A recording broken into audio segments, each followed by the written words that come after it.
Guys, welcome back to my channel. আবার চলে এসেছি একটা ঝকঝকে তকতকে স্যানিটাইজার ব্লগ নিয়ে। আজকের ব্লগটা একটু অন্যরকম হবে, কেননা এখন খুব ঠান্ডা পড়েছে, ভীষণ সবার পা ফাটছে। তো ভাবছি ঘরে একটু পেডিকিউর করব, তো সেটাই তোমাদের সাথে আমি শেয়ার করব। পার্লারে গিয়ে তো সবসময় পেডিকিউর করা সম্ভব হয় না, তাই ঘরেই আমি প্রসেসটা তোমাদেরকে আজকে দেখাবো।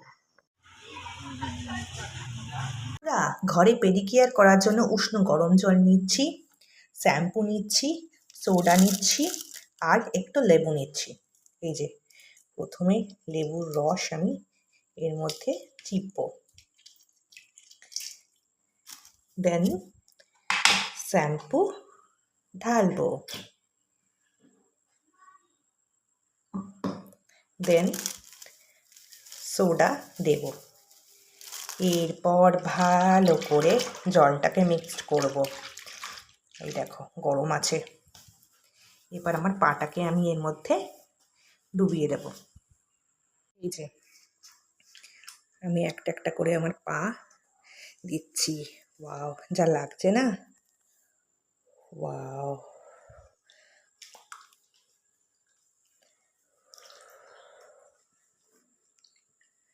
প্রায় এরকম 3 মিনিট থাকবো। এই দেখো কি আরাম লাগছে, পাটা এরকমভাবে ঘষতে হবে। প্রায় 5 মিনিট ধরে থাকবো এরকম পা ডুবিয়ে।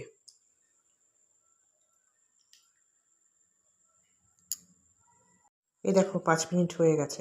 আমি এবার পা আস্তে আস্তে তুলে নিচ্ছি। এই দেখো, দেখেছো? এবার এই ক্রিমটা দিয়ে আমি ম্যাসাজ করবো আয়ুরের।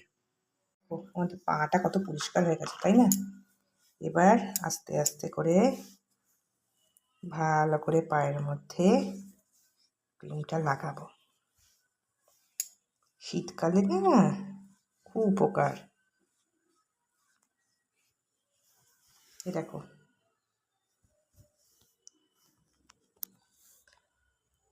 এই দেখো, দেখেছো আমার পা কত পরিষ্কার হয়ে গেছে। এই পাতেও লাগাবো এরকমভাবে, ভালো করে ম্যাসাজ করবো।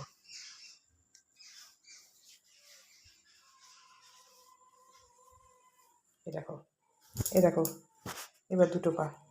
চ্যানেলটা যদি ভালো লেগে থাকে তো প্রতিবারের মতো প্লিজ সাবস্ক্রাইব করো, শেয়ার করো এবং অবশ্যই কমেন্ট করো।